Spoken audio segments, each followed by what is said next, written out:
जुलाई का महीना कभी सावन है तो कभी मलमास है, मगर जुलाई के महीने का अंत जो है वो कुछ खास है। खास किस तरह से? खास इस तरह से कि 31 जुलाई को सदी के महान कथाकार मुंशी प्रेमचंद जी का जन्मदिन आता है। और जब मुंशी प्रेमचंद जी की बात होती है तो बात जीवन की होती है, जीवन से जुड़ी सत्य घटनाओं की होती है, उन कहानियों की बात होती है जिनमें समाज का दर्पण छुपा हुआ है। समाज को आईना दिखाती कहानियाँ, मुंशी प्रेमचंद जी की कहानियाँ जो आज से कई दशकों पहले लिखी गई हों बेशक, मगर उनकी प्रासंगिकता कभी खत्म नहीं होगी। हम स्वागत करते हैं आपका आपके अपने चैनल एफएम रेडियो प्रेमचंद पर। आज हम बात करेंगे प्रेमचंद जी की, और उनकी बात कब नहीं होती ये समझना मुश्किल है। उनका पैतृक गांव लमही, जो कि काशी में ही अब आ रहा है, वाराणसी महानगर के अंतर्गत लमही आ रहा है। कितना लोगों को याद है और कितना लोगों ने छोड़ दिया, आज ये समझने की ज़रूरत है। मैं कहीं एक लेख पढ़ रहा था और उसमें ये बात निकल के आई कि लमही के लोग ही अब मुंशी जी को भूल गए। स्वाभाविक सी बात है, हम हमेशा आगे की ओर चलते हैं। अपनी धरोहर को बचाना, उससे सीखना तो हमने सीखा ही नहीं। मैं डॉक्टर नीरज आपको आज कोशिश करूंगा कि उन चीज़ों की तरफ लेके चलूं जो शायद आपको आपके जीवन से जोड़ती हैं।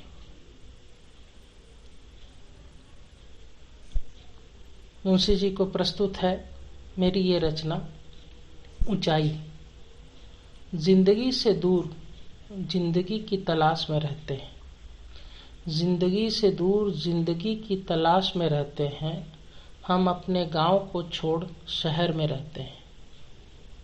वक्त रोज काटता मारता है हमें अपनी राहों में, हम मगर फिर भी वक्त से आगे रहते हैं। जिंदगी से दूर जिंदगी की तलाश में रहते हैं, हम अपने गांव को छोड़ शहर में रहते हैं। देखा नहीं कभी आधा सूरज या पूरा चांद, कहने को तो हम जमीन से ऊपर आसमान में रहते हैं। सड़क के ऊपर सड़क जाती है, गाड़ी के ऊपर गाड़ी, सड़क के ऊपर सड़क जाती है, गाड़ी के ऊपर गाड़ी, बड़ी गाड़ी से आते जाते हैं हम। ये और बात है, हम गाड़ी ही जितने बड़े घर में रहते हैं। जिंदगी से दूर जिंदगी की तलाश में रहते हैं, हम अपने गांव को छोड़ शहर में रहते हैं। एक लेखक के लिए, एक कथाकार के लिए आज भी जीवन उतना ही कठिन है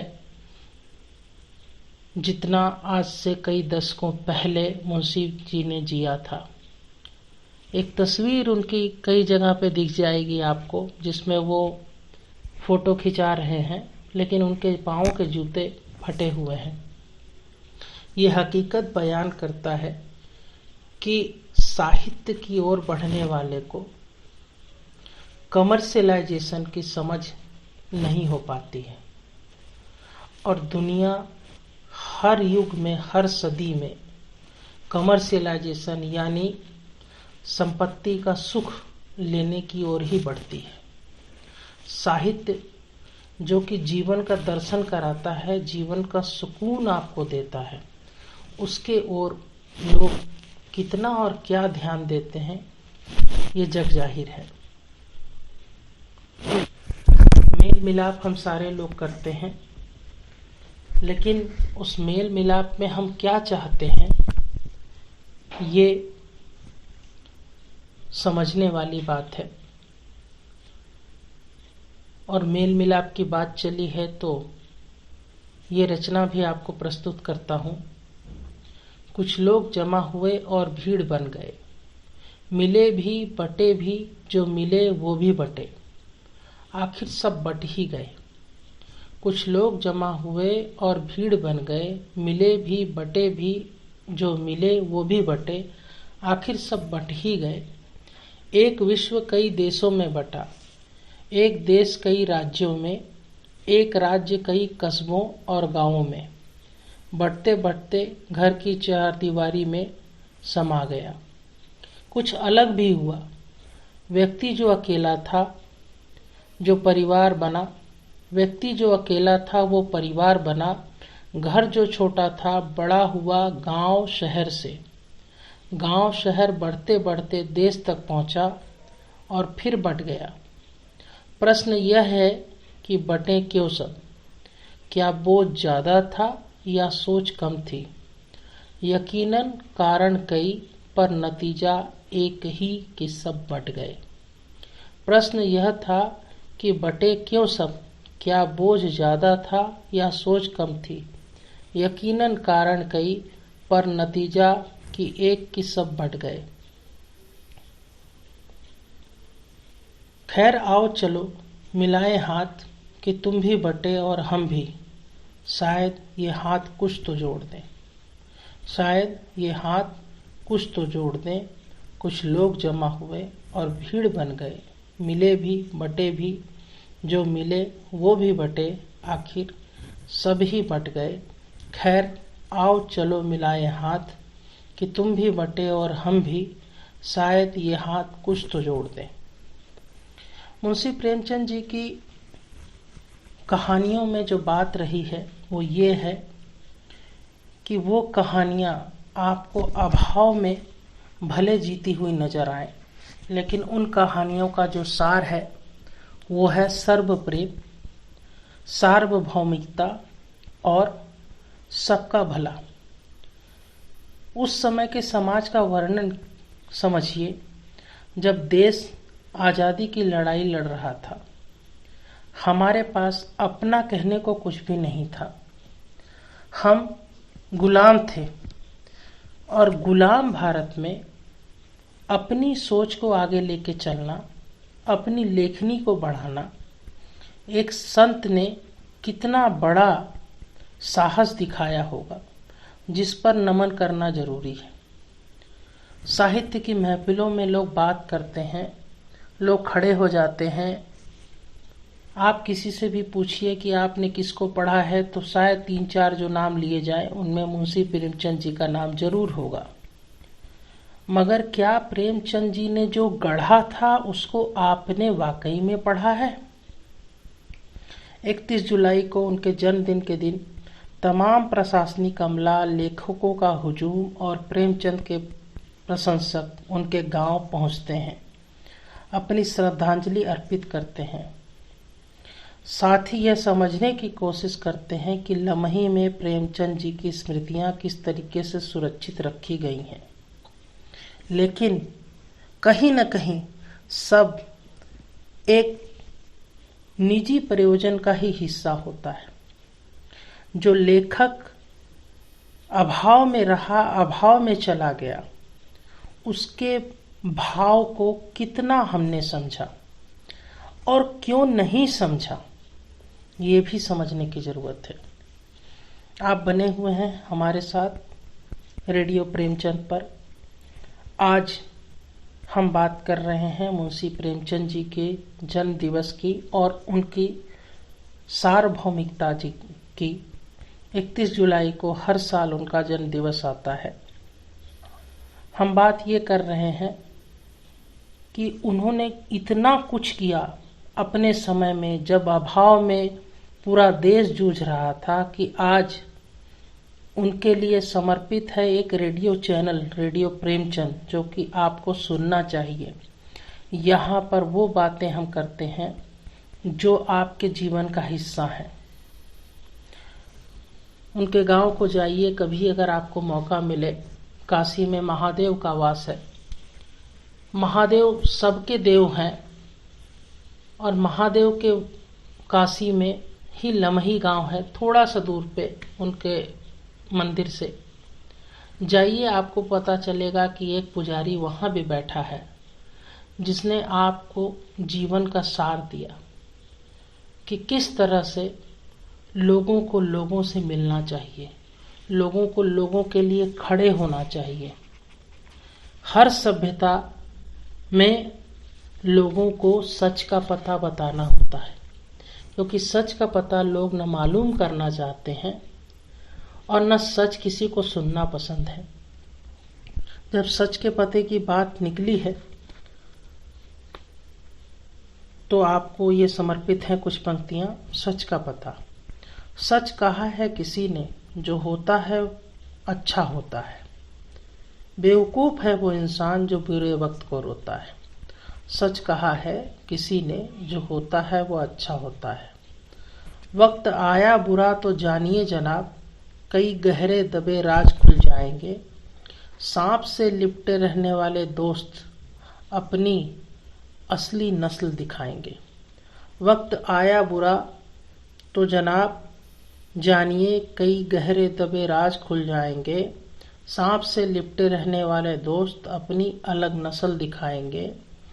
जो चौबारे कल तक आपके नाम से रोशन थे, उनके पते बदल जाएंगे। हालात आपके ऐसे होंगे कि उठो मंदिर तो पहुंचे मस्जिद। खुदा के दर पर बुतों से सर टकराएंगे। खुदा के दर पर बुतों से सर टकराएंगे। धूप जिंदगी की कड़ी होती जाएगी। आपके साथ आपकी रूह भी न चल पाएगी। ऐसा नहीं कि बुरे का अंजाम बुरा होता है, सच तो ये है कि बुरा ही अच्छे का पता होता है। जब आपका ताजिया आपके सामने से गुजरता है, तभी मालूम होता है कस्में खाने वाला क्या वाकई साथ मरता है। जब आपका ताजिया आपके सामने से गुजरता है, तभी मालूम होता है कि कस्में खाने वाला क्या वाकई साथ मरता है। खून के रिश्ते रिश्ते नजर आते हैं, खून के रिश्ते रिश्ते नजर आते हैं, और आप और आपके हालात भीड़ भरे चौराहे पर अकेले खड़े रह जाते हैं। आप और आपके हालात भीड़ भरे चौराहे पर अकेले खड़े रह जाते हैं। मगर भंवर में डूबती कश्ती को अक्सर किसी का सहारा होता है। मगर भंवर में डूबती कश्ती को अक्सर किसी का सहारा होता है। वो और नहीं कोई, बस आपकी तरह का ही कोई बेचारा होता है, जिसकी बेचारगी को आप हसीन दिनों में समझ न पाए थे। आपके तीर भरे शब्द उसके हालात से जा टकराए थे। अब जाके एक मुकम्मल दोस्त मिला है जो सच्चा है। अब जाके एक मुकम्मल दोस्त मिला है जो सच्चा है। क्यों हुजूर मानते हैं ना कि बुरा वक्त भी अच्छा है। क्यों हुजूर मानते हैं ना कि बुरा वक्त भी अच्छा है। मैंने 2 उपन्यास लिखे। दोनों ही उपन्यास जो प्रकाशित हुए मेरे, एक था करमय खेती करमय नार, दूसरा करमय मिले हित 2-4। संदेश इतना ही था कि आपका जैसा कर्म होगा वैसा ही आपको जीवन मिलेगा। और हमारे जीवन में 3 तरह के लोग आते हैं। एक होते हैं रिश्तेदार, रिश्तेदार जिनसे हमारा खून का नाता है, किसी भी तरीके से खून से रिश्ता हमारा उनका बना हुआ है। दूसरा नातेदार, नातेदार जैसे मैं और आप मेरी बातें सुन रहे हैं, मेरी बातें आपको सुकून दे रही हैं, आपकी प्रशंसा मुझ तक पहुंच रही है, हमारे बीच में एक नाता है।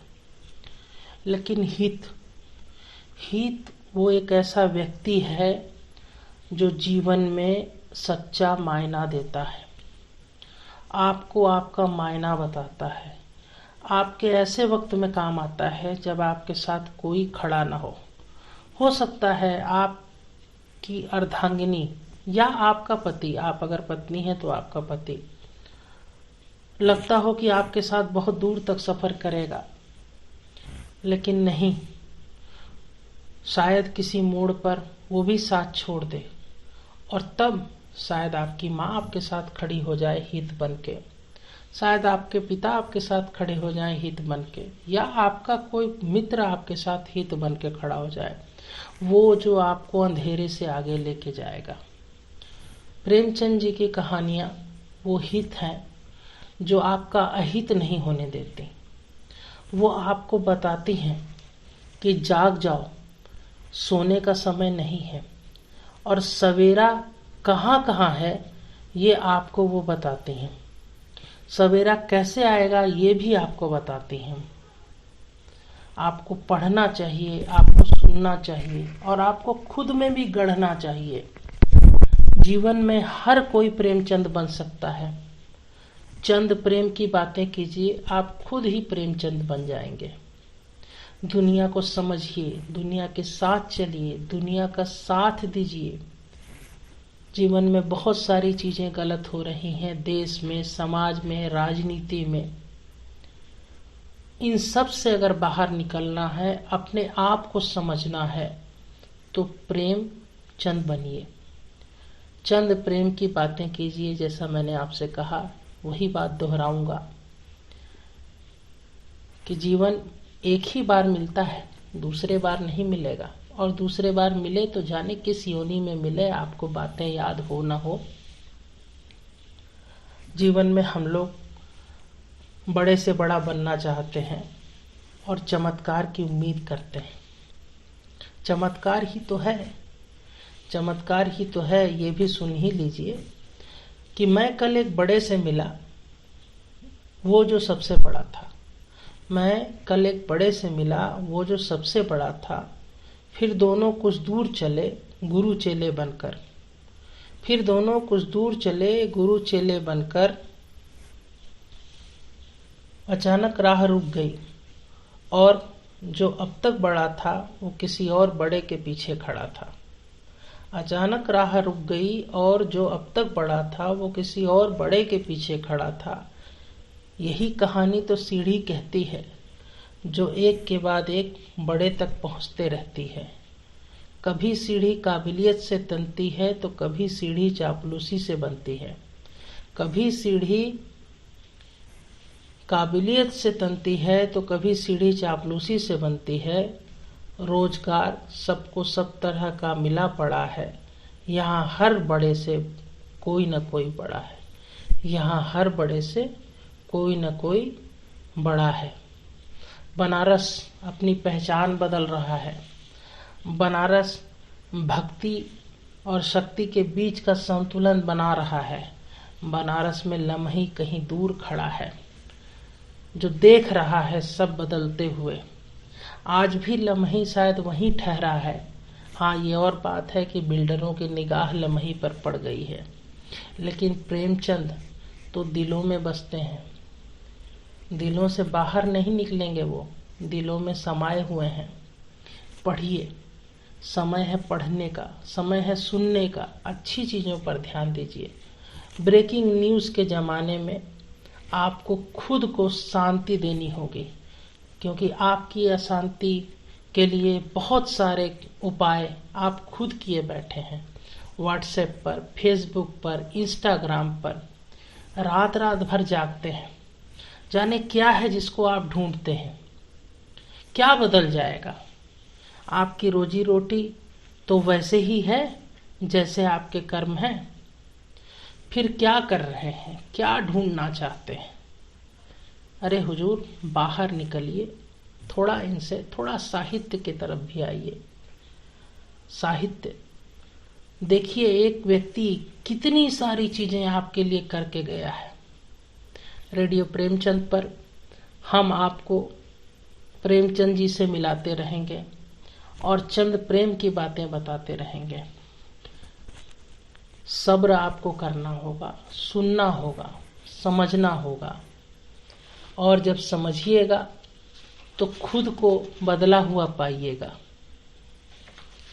वरना तो चोर सिपाही के खेल में जीवन बीत ही जाएगा।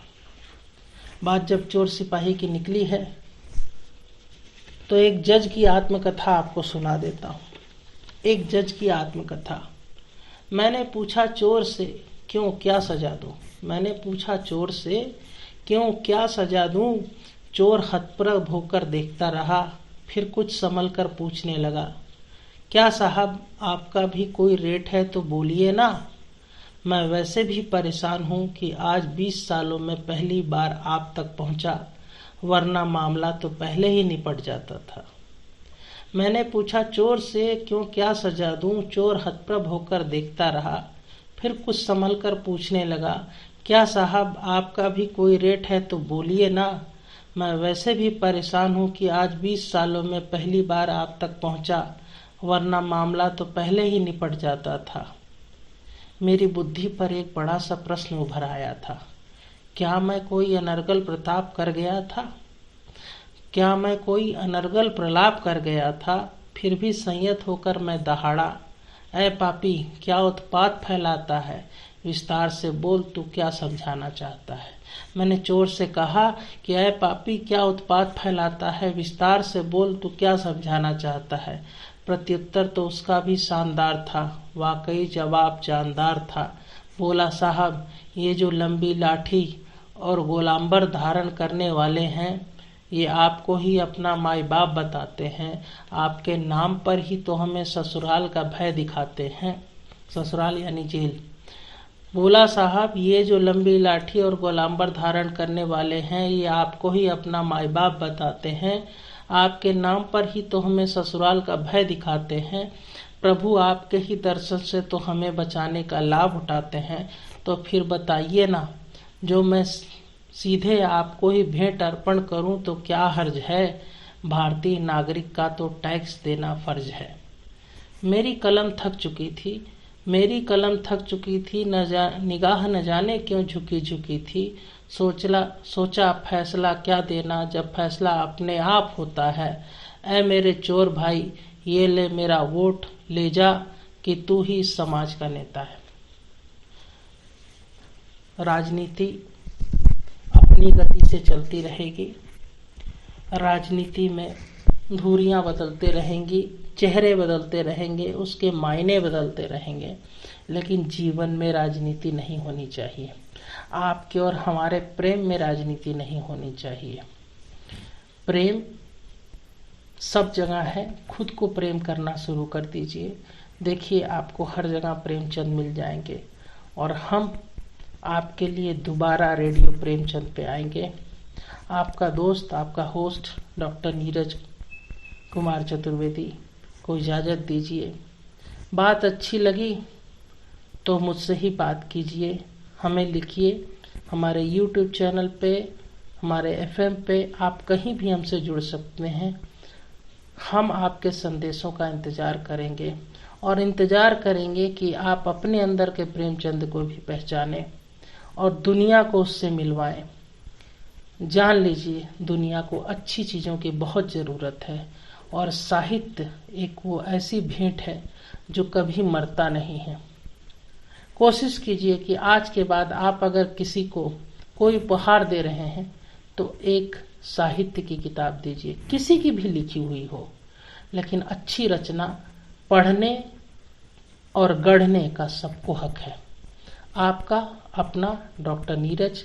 हमारे साथ बने रहिए आपके अपने चैनल रेडियो प्रेमचंद पर।